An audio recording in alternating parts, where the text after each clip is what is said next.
You ask Tiger to solve. This deals with linear equations with one unknown. The final result is x equals 4. Let's solve it step by step. Group all x terms on the left side of the equation. Subtract 2x from both sides.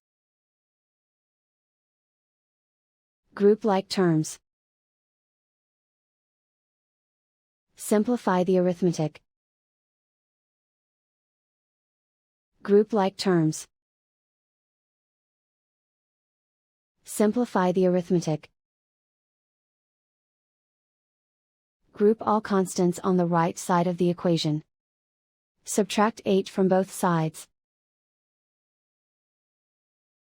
Simplify the arithmetic.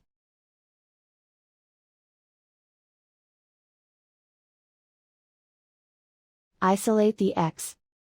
Divide both sides by 3. Simplify the fraction. Find the greatest common factor of the numerator and denominator. Factor out and cancel the greatest common factor.